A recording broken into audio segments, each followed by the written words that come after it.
Assalamualaikum warahmatullahi wabarakatuh. Halo teman-teman semuanya, apa kabarnya nih kalian hari ini? Semoga teman-teman semua selalu dalam keadaan sehat dan selalu semangat untuk belajar. Nah, nggak kerasa kita udah di pertemuan ketiga. Di pertemuan ketiga kita hari ini, kayak di minggu-minggu sebelumnya, di pertemuan pertama dan kedua, kita masih akan membahas tentang beberapa jenis teks. Nah, di pertemuan ketiga kali ini, kita akan membahas 4 jenis teks. Yang pertama ada teks ulasan, yang yang pertama ada teks ulasan, yang kedua ada teks berita, yang ketiga teks eksposisi, dan yang terakhir adalah teks eksplanasi. Oke, jadi langsung aja kita ke teks materi yang pertama, yaitu teks ulasan. Jadi teks ulasan itu adalah teks yang memaparkan kelebihan dan kekurangan yang dimiliki oleh suatu karya. Karya yang biasa diulas adalah buku dan karya sastra lainnya. Nah, di sini ada bagian-bagian teks ulasan. Jadi secara umum, teks ulasan itu terdiri dari 4 bagian. Yang pertama adalah identitas. Di identitas ini berisi mengenai identitas karya seperti judul, pengarang, penerbit, dan sebagainya. Nah, di bagian kedua ada orientasi. Orientasi ini dia mengulas informasi mengenai pengarang dan terbitan karyanya. Yang ketiga ada sinopsis. Sinopsis ini merupakan ringkasan isi karya yang diulas. Dan yang terakhir adalah penilaian. Di penilaian ini dia bentuknya berupa kelebihan dan kekurangan dari karya yang diulas. Nah, di sini ada contoh dari teks ulasan. Di sini judulnya adalah Orang Miskin Boleh Sukses Sekolah. Buku biografi berjudul Orang Miskin Boleh Sukses Sekolah layak dibaca. Buku biografi tentang orang-orang sukses mengelola pendidikan ini terdiri dari 226 halaman. Walaupun penjilidan kurang kuat sehingga mudah lepas, tapi sampul cukup menarik. Buku ini menggunakan bahasa yang mudah dipahami sehingga enak dibaca.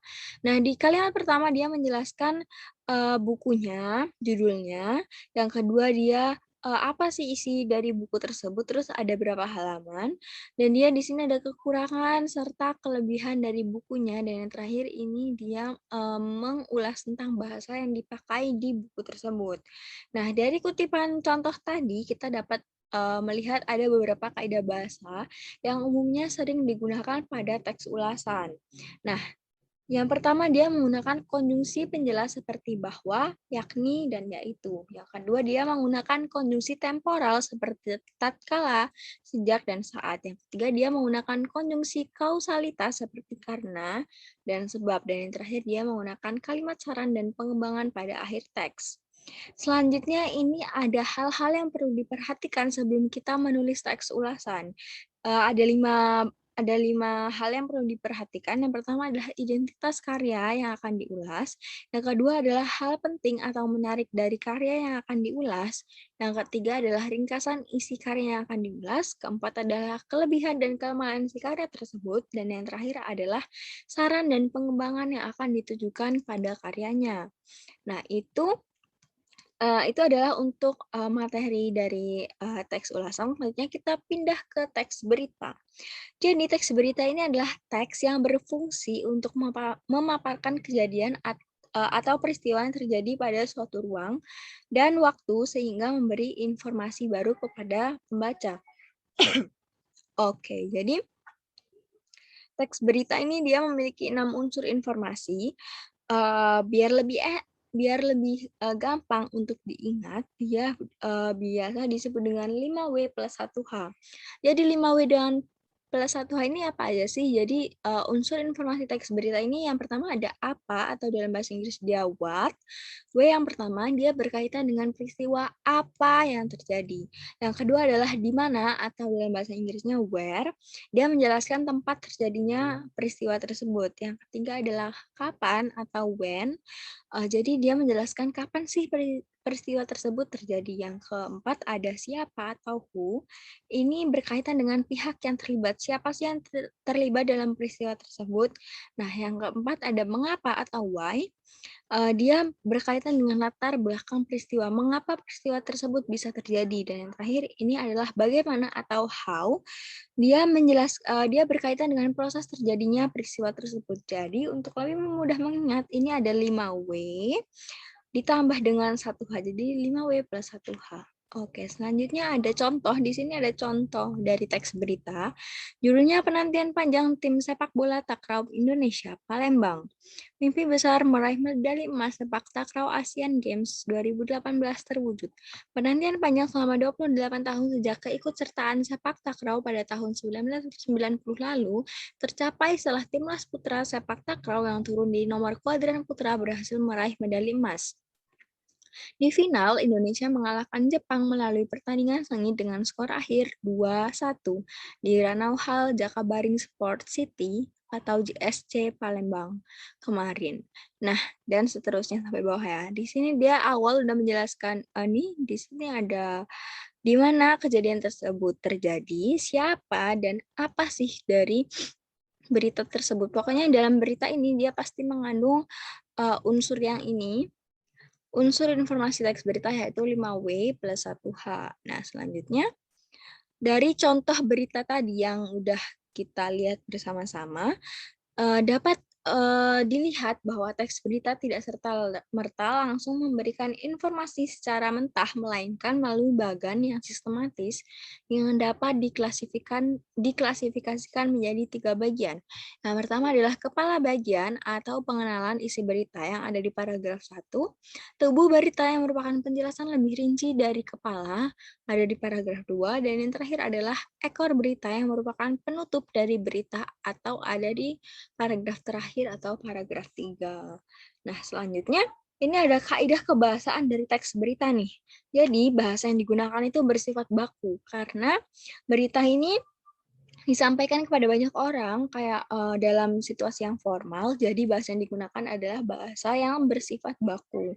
Selanjutnya penggunaan kalimat langsung yang merupakan variasi dari kalimat tidak langsung. Yang ketiga dia penggunaan konjungsi penegasan sebagai penerang kata. Yang keempat, dia menggunakan kata kerja mental atau pemikir seperti memikirkan, praduga, berkesimpulan, dan beranalogi. Yang kelima, dia penggunaan fungsi keterangan tempat dan waktu. Dan yang terakhir adalah penggunaan konjungsi temporal atau penjumlahan. Nah, itu adalah materi untuk teks berita. Dan sekarang lanjut aja ke materi berikutnya adalah teks eksposisi materi teks yang ketiga di pertemuan 3 hari ini. Jadi teks eksposisi itu adalah sebuah teks yang berisi gagasan yang dimuat secara singkat dan padat yang bertujuan untuk memaparkan atau menjelaskan informasi-informasi tertentu agar dapat menambah ilmu pengetahuan si pembaca. Dalam teks eksposisi disajikan gagasan penulis serta yang disertai dengan fakta. Fakta yang disajikan memperkuat gagasan yang disampaikan oleh si penulisnya. Oke, selanjutnya ada unsur utama dari teks eksposisinya. Teks eksposisi ini ada 2. Yang pertama adalah gagasan, yang kedua adalah fakta. Nah, gagasan ini berisi pernyataan dalam bentuk komentar, penilaian, saran, dorongan, atau bujukan. Gagasan juga dapat disebut dengan ide atau pendapat. Yang kedua adalah fakta. Fakta ini adalah peristiwa yang nyata atau sesuatu yang benar-benar terjadi. Fakta berfungsi untuk menguatkan gagasan sehingga membuat pembaca lebih yakin dengan teks yang disuguhkan. Nah, dalam menulis teks eksposisi ada beberapa pola pengembangan. Nah, ada 4 pola pengembangan. Yang pertama adalah umum khusus, yang kedua ada khusus umum, yang ketiga ada ilustrasi, dan yang keempat ada perbandingan. Umum khusus ini adalah teks yang menggunakan pola umum khusus ini dia menempatkan ide pokok paragraf pada awal paragraf yang berupa ide umum. Kemudian ide-ide penjelas atau khususnya diletakkan setelah setelah paragraf awal yang menjelaskan ide pokoknya. Pola ini juga disebut dengan paragraf deduktif. Jadi paragraf deduktif adalah paragraf yang ide umumnya berada pada awal paragraf. Yang kedua ada khusus umum. Pola ini memunculkan ide-ide khusus terlebih dahulu, kemudian diikuti oleh ide umum. Pada bagian akhir teks berfungsi sebagai kesimpulan atau rangkuman dari gagasan sebelumnya. Nah, di sini dia kalimat penjelasnya dulu yang ditulis, lalu kemudian baru ide pokoknya dia setelah si kalimat pendukungnya. Nah, ini juga disebut dengan paragraf induktif. Yang ketiga ada ilustrasi. Pola ini bercirikan penggunaan ilustrasi di dalam penyajian teks eksposisi. Penggunaan ilustrasi yang konkret akan mendukung sebuah pendapat sebagai suatu bukti. Yang keempat ada perbandingan. Pembaca perlu diyakinkan mengenai suatu pendapat. Oleh karenanya, perbandingan dihadirkan untuk memberikan kesan kebenaran terhadap suatu pendapat. Selanjutnya, pola pengembangan tadi berpengaruh pada jenis paragraf yang dilihat dari letak gagasan umumnya. Kayak yang tadi udah aku baca, paragraf deduktif itu paragraf yang gagasan umumnya berada di awal paragraf. Sedangkan induktif terletak di akhir paragraf, ide utamanya. Sedangkan paragraf campuran dia memiliki gagasan umum yang terletak di awal dan akhir paragraf. Jadi, paragraf campuran dia memiliki lebih dari satu ide umum yang letaknya ada di awal paragraf dan di akhir paragraf. Selanjutnya ini ada struktur teks eksposisi. Ada 3, yang pertama ada tesis, yang kedua ada rangkaian argumen, yang ketiga ada penegasan ulang. Nah, tesis ini adalah pengenalan isu atau pandangan penulis secara umum mengenai topik yang akan dibahas. Kalau rangkaian argumen ini, dia berupa beberapa pendapat penulis atau tesis yang telah diuraikan. Pendapat penulis diperkuat dengan fakta-fakta yang juga disajikan. Yang ketiga ada penegasan ulang yang disebut juga penutup atau kesimpulan. Pada bagian ini disajikan kesimpulan dan rangkuman topik yang dibahas. Di sisi selanjutnya ada kaidah kebahasaan teks eksposisi. Dia yang pertama menggunakan kata-kata teknis atau peristilahan ilmiah yang berkaitan dengan topik pembahasan. Yang kedua, dia menggunakan kata-kata kausalitas yang menunjukkan hubungan sebab akibat dan kata-kata kronologis. Yang ketiga, dia menggunakan kata kerja mental seperti diharapkan, memprihatinkan, memperkirakan, dan mengagumkan. Yang keempat, dia menggunakan kata-kata rujukan seperti berdasarkan data bla bla bla, sesuai dengan pernyataan A, sesuai dengan pernyataan B, dan seterusnya. Yang terakhir, dia menggunakan kata-kata persuasif atau mengajak seperti sebaiknya, seharusnya, diharapkan, dan serta kata-kata yang sifatnya denotatif. Oke, itu untuk teks eksposisi. Sekarang kita pindah untuk materi yang terakhir, yaitu teks eksplanasi. Teks eksplanasi ini adalah teks yang menjelaskan proses terjadinya fenomena alam, sosial, dan budaya. Berikut merupakan salah satu contoh teks eksplanasi mengenai fenomena sosial yang terjadi di desa. Guyup rukun dengan bersih desa. Warga desa Kecamatan Wonosari, Kabupaten Gunung Kidul, berkomitmen untuk terus melestarikan upacara adat bersih desa atau rosulan yang merupakan warisan dari para pendahulu desa setempat. Bersih desa tersebut digelar sebagai wujud rasa syukur warga atas limpahan rahmat yang diberikan oleh Tuhan Yang Maha Esa. Di samping itu, juga merupakan wujud pengharapan agar warga desa Kepek senantiasa diberikan kesejahteraan dan ketentraman. Wujud rasa syukur terhadap melimpahnya hasil panen, warga membuat gunungan dari buah-buahan, sayur-sayuran, dan berbagai makanan yang tersusun rapi. Kegiatan diawali dengan berkumpulnya warga di balai desa dengan memakai pakaian adat Jawa, kemudian dilanjutkan dengan doa bersama agar warga setempat senantiasa diberi kesejahteraan dan ketentraman. Setelah doa bersama selesai, momen yang selalu dinantikan oleh warga dalam setiap penyelenggaraan bersih desa yaitu rebutan gunungan. Warga tampak riuh dalam suasana rebutan gunungan tersebut. Acara diakhiri dengan hiburan tradisional. Upacara bersih desa patut untuk terus dilestarikan karena upacara adat semacam ini bisa dijadikan media untuk merekatkan kebersamaan warga yang pada akhirnya akan dapat menumbuhkan semangat cinta tanah air. Warga dapat saling berinteraksi dan menumbuhkan rasa guyup rukun antar warga.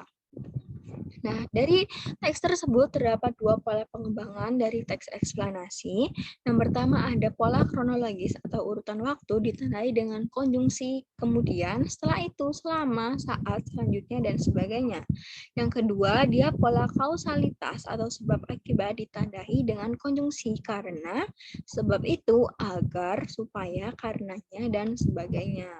Nah, dari struktur teks eksplanasi secara umum dapat digambarkan dari bagan ini ya. Yang pertama dia struktur teks eksplanasi, dia terdiri dari pengenalan fenomena, rangkaian peristiwa, dan ulasan. Untuk Pengenalan fenomena, dia mengenalkan suatu fenomena yang akan diterangkan. Kalau rangkaian peristiwa, dia disusun dengan pola kausalitas dan kronologis. Contohnya, gengsi disebabkan oleh karena budaya dan norma yang dianut seseorang. Terdapat 3 budaya dan norma yang membuat gengsi menjadi kebutuhan yang cepat terjadi. Pertama, konsumen Indonesia menyukai untuk sosialisasi. Hal tersebut mendorong seorang untuk pamer atau saling pamer. Kedua, kita masih menganut budaya feodal. Inilah yang menyebabkan kelas-kelas sosial. Ketiga, masyarakat kita mengukur kesuksesan dengan materi dan jabatan, sehingga banyak di antara kita ingin menunjukkan kesuksesan dengan cara memperlihatkan banyak materi yang dimiliki. Dia menggunakan pola kausalitas atau tadi pola kausalitas ditandai dengan konjungsi karena, sebab itu, agar, supaya, karenanya, dan sebagainya. Nah, yang terakhir adalah ulasan berupa komentar atau penilaian tentang kejadian yang dipaparkan sebelumnya. Selanjutnya ini ada kaidah kebahasaan dari teks eksplanasi. Dia menggunakan konjungsi kausalitas seperti karena, sebab, oleh karena itu, dan sehingga. Kedua, dia menggunakan konjungsi kronologis hubungan waktu seperti kemudian, lalu, setelah itu, dan pada akhirnya. Yang ketiga, dia menggunakan kata benda yang merujuk pada jenis fenomena, misalnya gengsi, kepekaan sosial, dan norma dan budaya. Oke, jadi itu semua materi untuk pertemuan kita hari ini. Jadi hari ini kita udah belajar mengenai 4 jenis teks. Yang pertama tadi ada teks ulasan, yang kedua ada teks berita, yang ketiga ada teks eksplanasi, dan yang terakhir ada teks eksposisi. Untuk teman-teman semua, kalau misalkan ada pertanyaan, boleh banget langsung kasih pertanyaannya di WhatsApp group atau di Zoom setelah nonton video ini ya. Oke, terima kasih atas perhatiannya. Semoga teman-teman semua sehat selalu ya. Terima kasih. Assalamualaikum warahmatullahi wabarakatuh.